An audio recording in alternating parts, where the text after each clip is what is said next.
name's Emily and I'm the designer and creator of the Boxy Bag Tool. So this tool here is to help with bag making.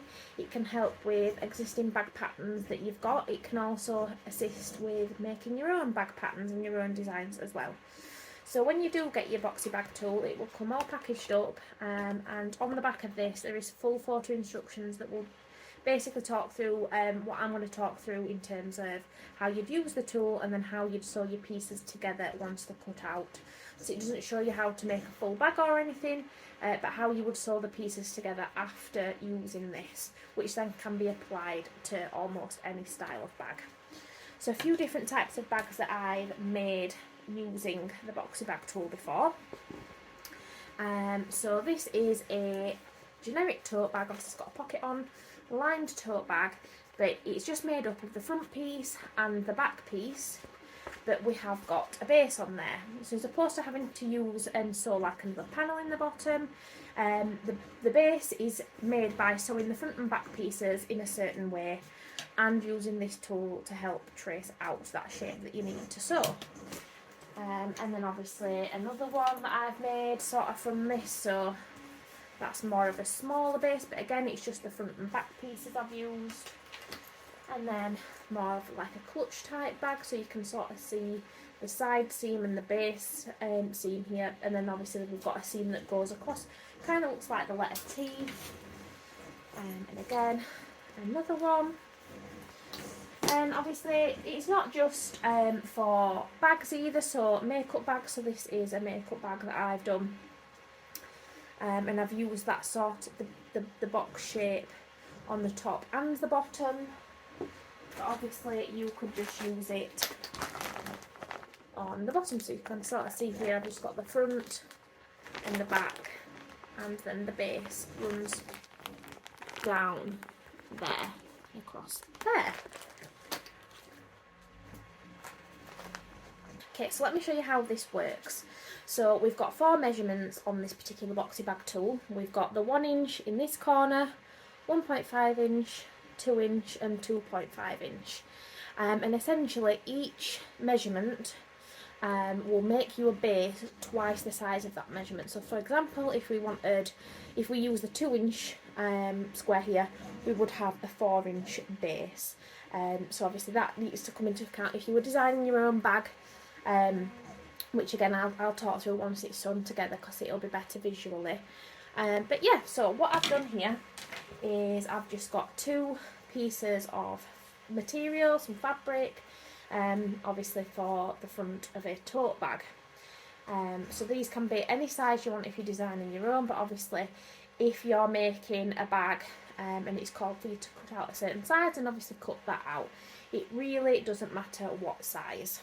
So I've just moved the camera ever so slightly so you can see a bit better. So I've just got one of the pieces for now, and then I'm using a heat erasable pen, any kind of erasable pen, or any pen to be fair. Just obviously be aware that if you use a pen that's not erasable and obviously you go wrong anywhere, then obviously you might run into some problems.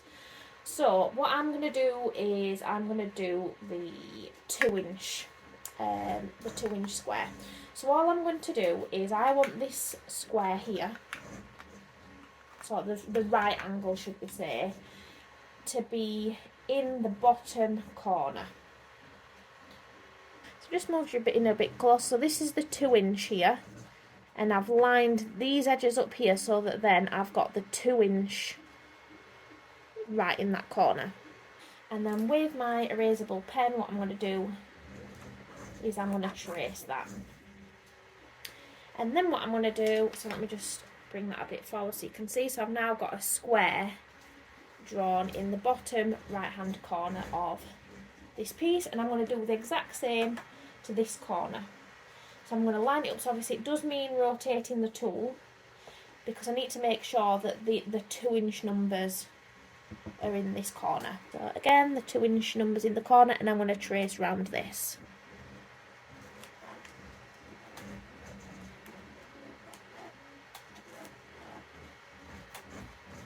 So, and then what I'm going to do, so you can use a rotary cutter, you can use fabric scissors, I'm going to cut those squares out. But essentially this just eliminates the use of having to, you know, use a normal ruler, measure everything up. Everything's measured for you. So this is what I'm left with. So we're not cutting any squares out of the top of that bag, so this would be the top. So now we've got the side seams, and then this would become the base of the seam, and we're going to sew these in a specific way to make that base. So I'm going to do the exact same thing with the other piece of fabric. So again, I'm lining the 2-inch square up like so.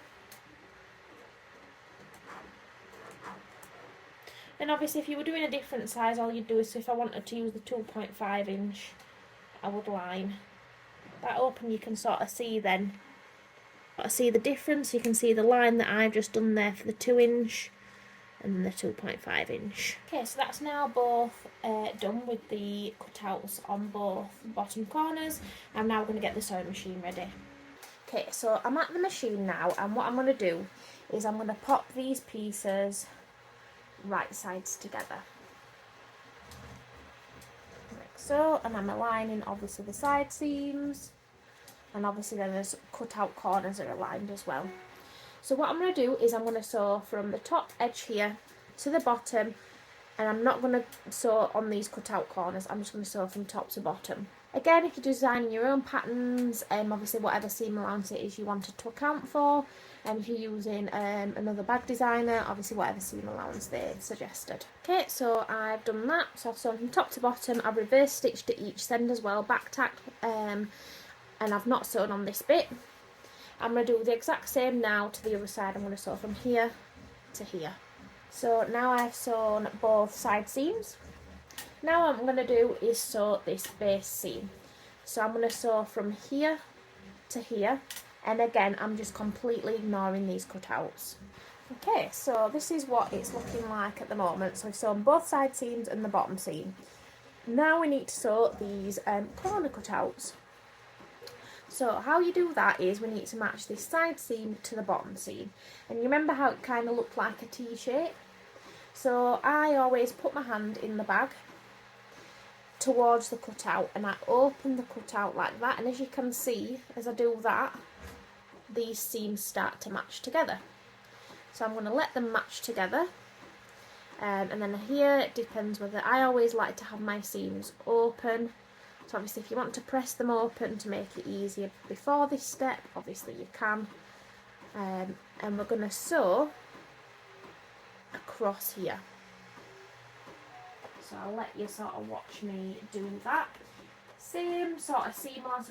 I'm using a 1/4 inch seam allowance for this, that I'm reverse stitching when I start and when I get to the end as well. So this is that's the side seam there, that's the base seam. And I'm going to do the exact same on this. So I'm going to open this up till they match. Open the seams.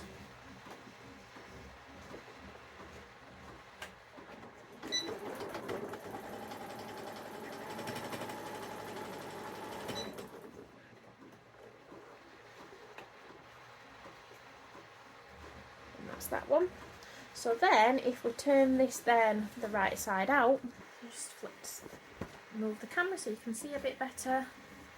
So now I've got the front, the back, but as you can see I have created a base to the bag.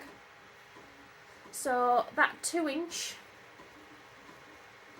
that we did, so we did a 2-inch square, so this now should measure roughly around 4 inches, because obviously with a bit of seam allowance and everything. But if you kind of take this for example and I measure up, that's roughly about 2 inches, same as the other side. So essentially what you need to do is, however big you want your base, your square needs to be half the measurement. So if you're using the 2.5 inch square, you know that you're going to have a 5-inch base. And obviously that's the biggest you can go up to on this particular tool.